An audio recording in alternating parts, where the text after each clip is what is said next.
धारक संत रविदास जी की ऐसे कई दुआ हैं जो हमें आज भी प्रेरणा देते हैं। उनका एक दुआ है, मन चंगा तो कटौती में भी गंगा। इससे भी हमें कुछ सीखने को मिलती है। नौजवान साथियों, नहीं बनाता जिस प्रकार से आज का भी हाल ही का कार्यक्रम के खिलाफ मनुवादी विचारधारा के लोग हमारे ऊपर अभद्र टिप्पणी कर रहे हैं। जब हम लोग यूजीसी बिल के समर्थन में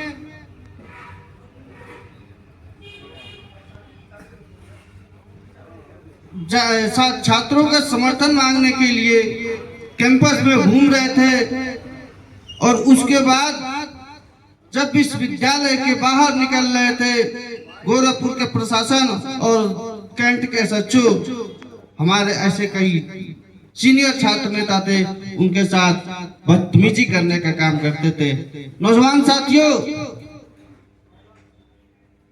यह बिल से मनुवादी विचारधारा के लोग इसलिए नहीं परेशान है कि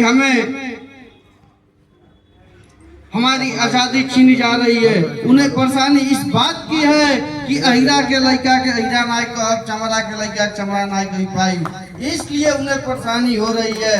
नौजवान साथियों, आज अपने हक और हुकुम की लड़ाई की लड़ने के लिए आप लोग को लड़ने की आवश्यकता है। आज भी मैं गांव से आता हूँ। नौजवान साथियों, जिस प्रकार गांव में हम लोगों के साथ भेदभाव किया जाता है, नौजवान साथियों बहुत पीड़ा होती है जब एक मनुवादी विचारधारा के लड़का, कम उम्र का लड़का कुर्सी पे बैठता है और उसी कुर्सी के सामने हम ओबीसी एसटी दलित का या कैद पिता तुल्य या बड़े बुजुर्ग बोरा पर बैठते हैं। अगर हमारे घर के लोग किसी सामान्य परिवार के वहां जाते हैं चाय पीने,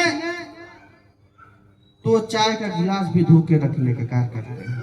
कष्ट होती है। नौजवान साथियों, इससे भी जागरूक होने की आवश्यकता है और जागने की आवश्यकता है और अपने समाज को सुधारने की आवश्यकता है। जब तक हम लोग जागेंगे नहीं, तब तक यह लोग मनुवादी विचारधारा के लोग आपस में लड़ाने का कार्य करेंगे।